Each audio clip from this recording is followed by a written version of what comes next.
여러분 안녕하십니까? EBS 초대석 정관용입니다. 여러분 그리스 하면 뭐가 떠오르십니까? 그 에게해의 쪽빛 바다, 강렬한 햇살, 그리고 파르테논 신전, 산토리니의 그 하얀 건물, 파란 건물들, 그리고 그리스 신화 여러 가지 떠오르시죠? 자, 오늘 그리스의 언어, 신화, 문학까지 두루 섭렵하신 최고의 그리스 전문가를 초대했습니다. 우리나라 최초로 그리스 학과도 만들어내신 분인데요. 한국외국어대학 그리스 불가리아 학과 유재원 명예교수를 초대했습니다. 교수님 어서 오십시오. 네, 안녕하세요. 네.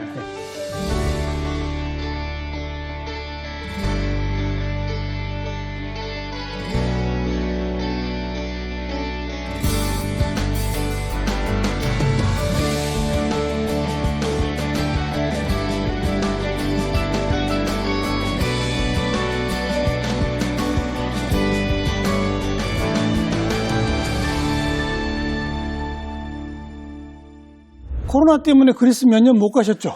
그렇죠, 한 3년 못 갔죠. 지난 여름에 다녀오셨다고요? 예, 8월, 9월 그냥 가서 한 달간 잘 지냈습니다. 오래간만에 가니 더 좋으시던가요? 예, 근데 가서 제일 먼저 느낀 건 거긴 완전히 코로나 끝났더라고요. 그냥 해변가에 그냥 바글바글 되는데 아무도 마스크 않고. 예. 그리고 막 춤추면서 노래하고 춤추고 굉장히 인상적이었어요. 거의 매년 가셨죠, 그동안에? 예, 코로나 3년 빼놓고 거의 매년 그러니까. 갔죠. 예. 그렇게 매년 가셔도 그렇게 좋으세요?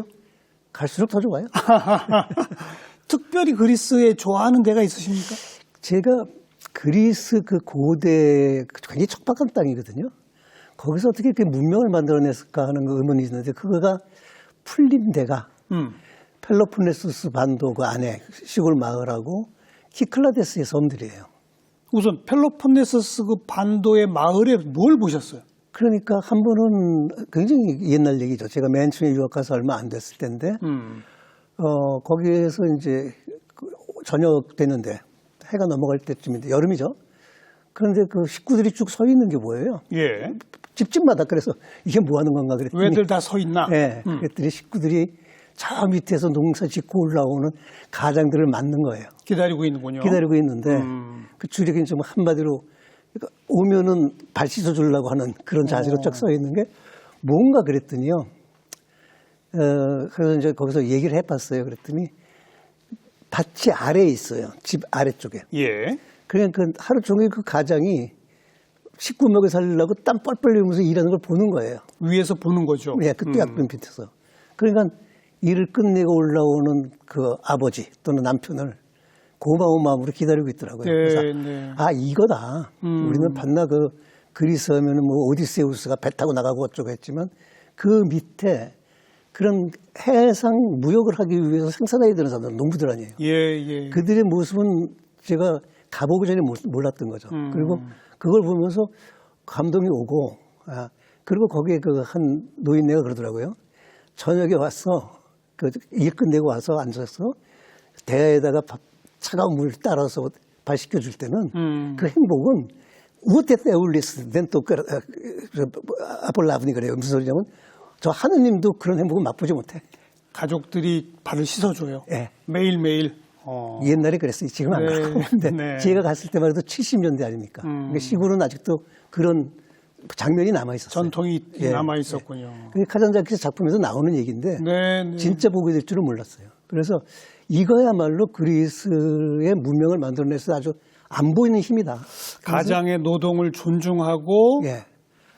그것을 떠받들어 줄 수 그걸 있는. 볼 수 있는 곳. 그런 장면, 아직 그런 장면은 사라졌겠지만 그런 환경을 볼 수 있는 곳이 알겠습니다. 키클레데스 섬이나 펠로폰네소스거든요. 그리스란 나라가 이 국토 면적이 어느 정도 됩니까? 우리나라랑 비교하면. 면적으로 얘기하자면 남한의 한 배 반 정도라 그래요. 조금 크군요. 근데 그 사람들은 땅이나 바다를 더 크게 중요시 여겨요. 예. 그렇게 따지면은 바다 면적과 땅 면적을 합쳤을 때는 우리 남한의 한 3배 정도가 된다고 보시면 됩니다. 섬도 굉장히 많잖아요. 섬 한 3, 4천 개가 그렇죠. 있고요. 예.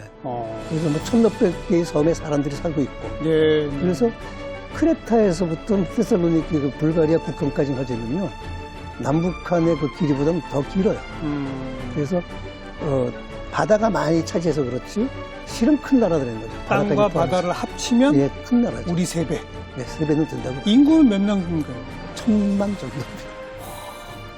그 넓은 공간에 1,000만이면 근데 그 사람 우리나라 땅도 그렇고 그리스 땅도 굉장히 구겨진 땅인데요. 거기는 마분지로 이렇게 굵게 구겨놨고 우리는 도화지로 구겨놓은 것 같거든요. 거기도 이렇게 산이 많고. 굉장히 굴곡이 많죠. 그렇죠. 그래서 사람들이 생각할 때 뭐 터키가 굉장히 큰 땅 아니에요? 예. 거기 여행을 할 때가 훨씬 더 시간이 많이 걸릴 것 같은데 그리스 여행을 하면 그리스 여행이 더 오래 걸려요. 아. 길이 꼬불꼬불하니까요. 아마 기도상으로 보면 그 제자리에서 움직이고 있을 거예요. 위아래로 오락내리가. 워낙 산이 많아서. 예, 그래서요. 그래서 그런 점에서 그리스라는 나라가 그 가보기 전에는 예, 예. 그런 걸 잘 파악하기가 어려운 곳입니다. 아니, 1970년대에 예.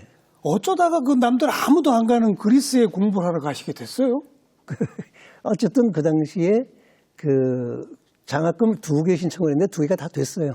하나가 그리스 정부 장학금이었고 하나가 미국의 어느 대학에서 이제 왔는데 그 당시 제가 그 한국어의 계통론이라고 우리말은 어떤 언어와 관계가 있는가. 언어학과 나오셨으니까. 예, 언어학과.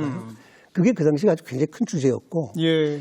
그 당시 언어학을 대학원까지 가서 공부하겠다는 사람들 꿈이 그런 언어 계통을 통해서 우리 민족이 어떤 존재인가, 어떤 사람들인가를 알아내는 게 굉장히 꿈이었습니다. 로망이었습니다. 그 저희 뭐 학교 때 배운 거는 뭐 오랄 알타이어 어게 그렇죠. 예 뭐 이거 그쪽 아닙니까? 예, 그렇죠. 그래서 예. 그때 이제 알타이 어족에 속한다. 그 알타이 어족에 속하는 것 중에서 그 만주를 제가 공부했었습니다. 만주를 해서 이제 한국의 계통론을 밝히겠다. 비교 언어학을 통해서. 예, 예. 그런데 몽고도 이제 공부를 했었는데요. 만주 몽고를 공부했는데 그 방법론이 그 책을 보다 보니까 굉장히 좀 안 맞는 것 같아요. 그러니까 몽고 쓰신 분하고 만주 쓰신 분이 굉장히 비슷한 언어인데 비슷한 걸 못 잡아내도록 글을 썼더라고요. 문법책을 읽는데 그래서 이제 그것이 방법론이 좀 문제가 있지 않은가, 방법론이 확고가 되지 않으면 좋은 결과가 없지 않은가. 예. 이런 고민을 얘기했더니 선배가 그러면 예. 역사 비교 언어학은 인도 유럽 언어학에서부터 나온 거다. 그러면 인도 유럽 언어학을 먼저 공부해서 방법론을 배워와가지고 이거 제대로 하면 어떻겠느냐. 좀 돌아가는 길이지만 그게 맞는 길이다. 좀 크게 돌아가는 건데요, 사실. 예, 그래서 괜찮은 것 같아요. 왜냐하면 워낙에 만족을 못했으니까 이 방법론을 보고. 예. 그래서 그 그리스, 그러니까 인도 유럽 역사 비교 언어학을 공부하겠다 마음을 먹었는데 그러려면 고대 그리스어는 필수 언어입니다. 출발이죠, 예, 출발. 그거를 모르고는 그 학문을 할 수가 없어요. 네. 그래서 고대 그리스어를 배우려면 어떡할까 했는데 그때 이제 뭐 미국 쪽의 대학을 좀 알아보고 어느 대학을 좀 원했었는데 그래도 아테네가 최고죠. 예, 그런데 그래도 현장에서 배우는 게 제일 낫지 그렇죠. 않은가. 그래서 그리스로 가기로 했고요. 굉장히 야단 많이 먹었습니다. 왜요? 왜? 부모님부터. 그렇죠. 그렇죠. 아니, 미국을 가야죠. 어떻게 그렇죠. 그런 나라. 그때 그리스가 유럽에서 제일 못 사는 나라라고 알려져가지고 좀 다들 그 바보 같은 짓 했다고 그랬습니다. 그 가실 때 그리스에 한국 사람 몇 사람 없었을걸요? 그 당시에 대사관, 직원, 태권도 사범 다 포함해가지고 아테네 한 3, 40명? 그죠? 예. 아주 사람 없을 때죠. 유학생은 뭐 제가 거의. 1호시잖아요. 아니, 1세대죠. 1호는 아니고. 딱 가시니까 어땠습니까? 느낌이? 한 6개월까지는 빨리 돌아가서 방향을 다시 잡아야 되는 거 아닌가 싶었는데 참 재밌는 얘기지만 하나의 그 사람들 속담을 듣고 이 나라에 있을 만하다라고 생각했습니다. 어떤 속담입니까? 달밤에 미친놈이 술 취한 놈 보고 도망갔답니다. 미친놈이 술 취한 사람을 보고 도망갔다. 그럴 수 있죠. 그러니까 이런 속담이 있는 나라라면 내가 공부할 만하다. 그래가지고 마음을 굳혔습니다. 그 속담이 의미하는 바가 뭘까요? 술 취한 사람은 미친 사람도 못 당합니다. 그만큼 그리스 국민들이 술을 좋아합니까? 아테네 쪽 사람들은 덜한데요.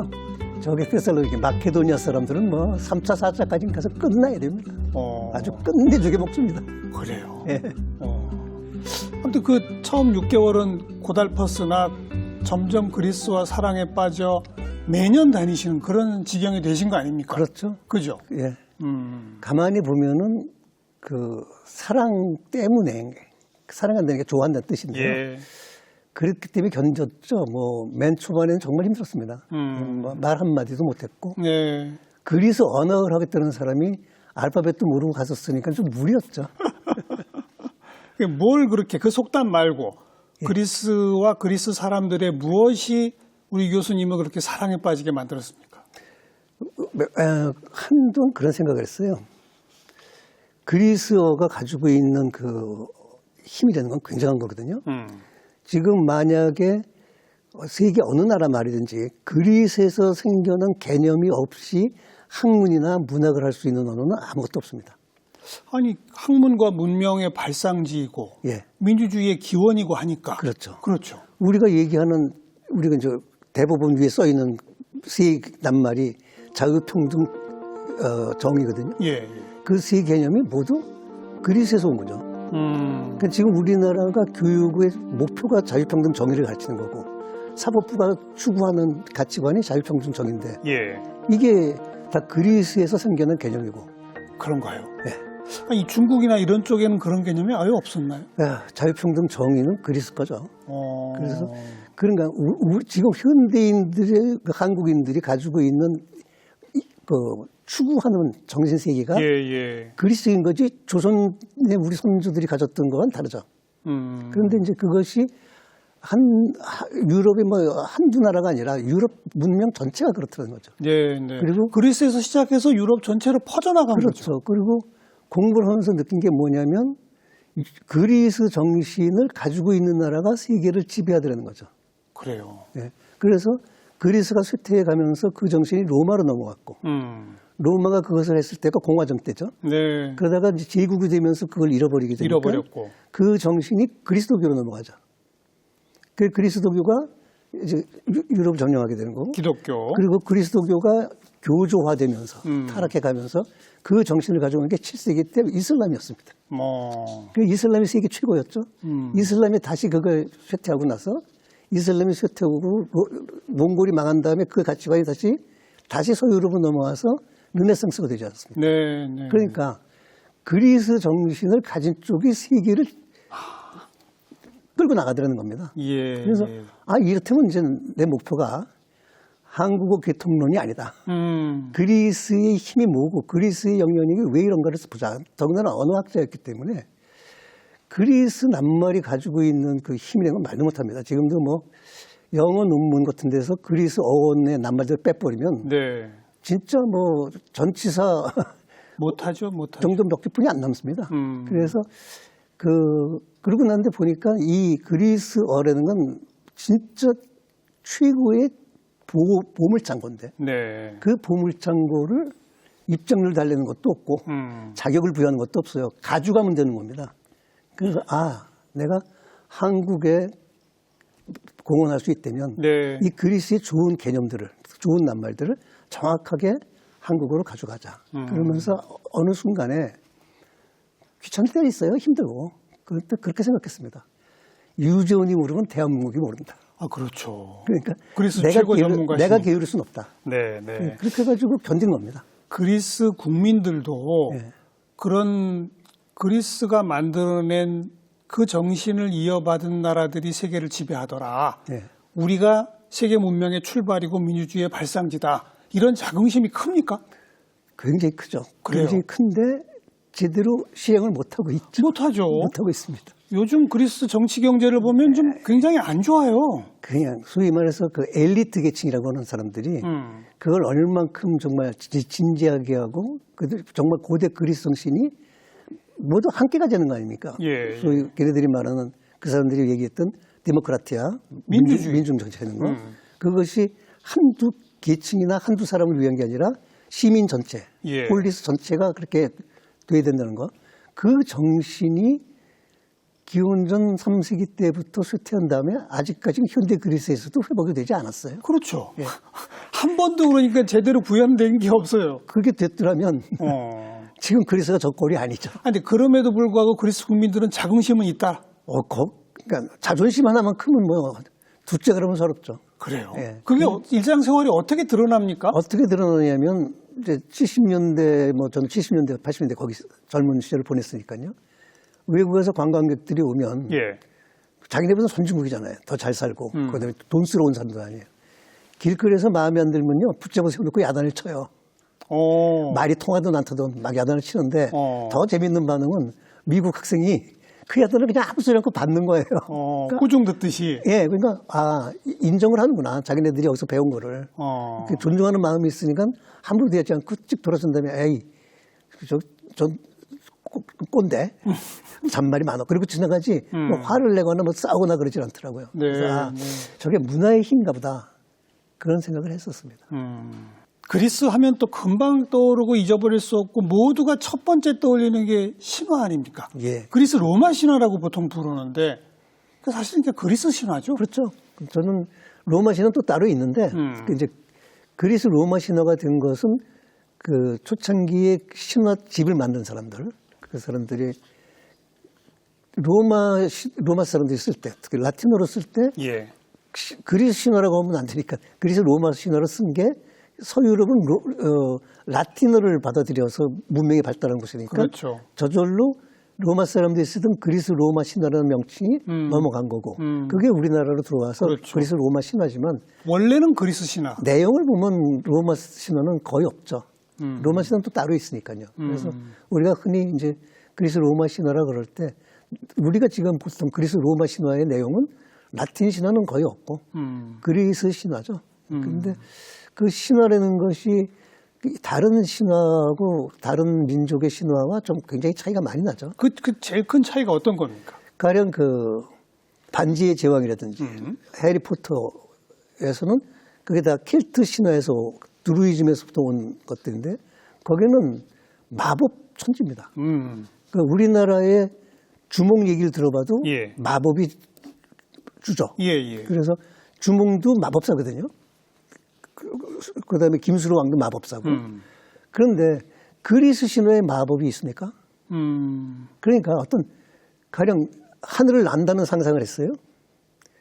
해리포터 그 킬트는 빗자루를 타고 날죠. 날랐죠. 그다음에 이제 아랍이나 인도에서는 양탄자를 탑니다.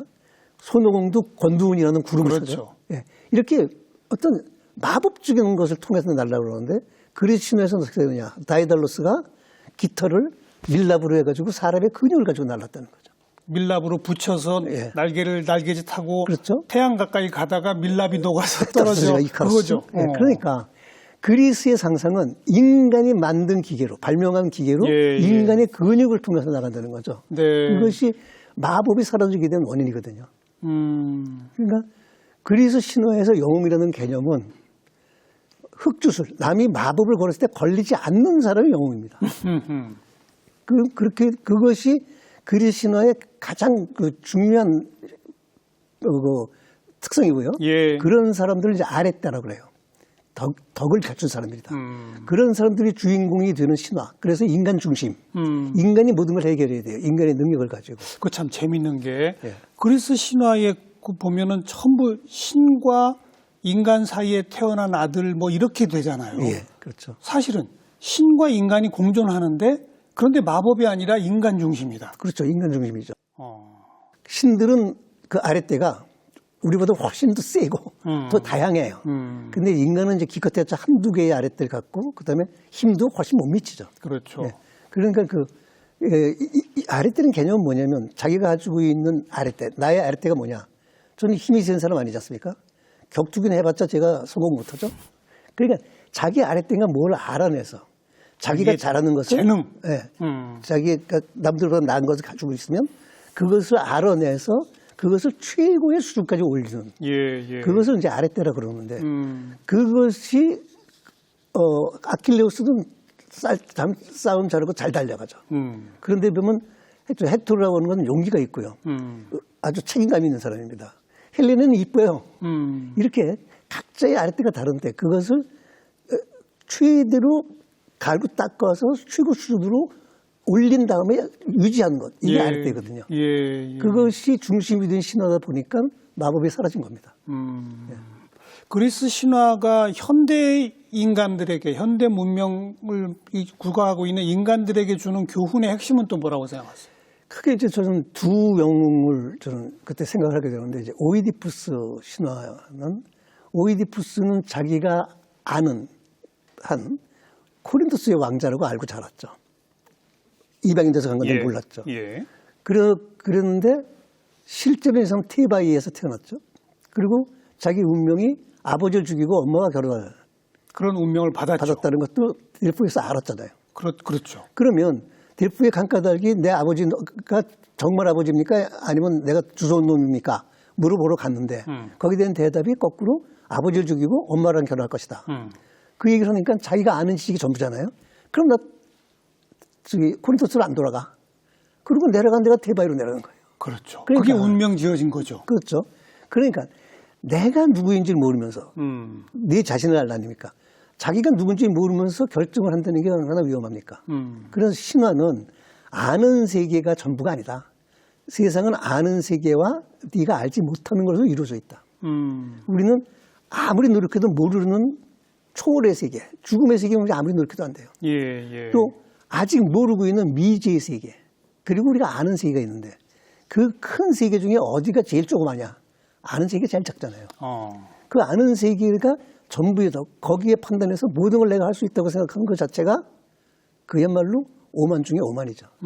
그것을 행동으로 옮겼던 정말 최선을 다해서 추구하면서 정의를 찾았던 사람이 오이디푸스고 그 결과 그 운명의 비극을 전혀 벗어나지 못했다는 거죠. 그렇죠. 그래서 우선 그리스 신화 전체 얘기가 네 자신을 알아라. 네 한계를 알고 그리고 그 다음에 행동하라는 거죠. 그래서 소크라테스의 그 말이 나오는 거로군요. 예. 그게 델포이 신전에 딱 써 있었던 구절이죠. 또 하나가 이제 지나치면 안 된다. 미데나간이라는 말을 쓰는데 그노티스야부터는 미데나간 두 개가 써 있는데 그것이 이제 신화 밑에 깔려 있는 거고 또 한 명은 너 자신을 알라? 예. 그리고 지나치지 말라? 중용입니다. 모든 것들 지나치면 안 된다. 네. 너 자신을 알라? 치우치거나 지나치지 말고 중용을 지켜라. 예. 그리고 결국 삶이란 그렇게 흘러가는 건데 흘러가고 예. 그 어떤 고난을 당해도 그것을 자기의 의지와 지혜를 가지고 극복해야 된다. 실망하지 말고. 예. 그리고 그런 까닭에 그냥 아모르 파티. 네. 네가 맞은 운명을 사랑하고 최선을 다해서 극복해 나가라. 그게 오디세우스 얘기거든요. 예.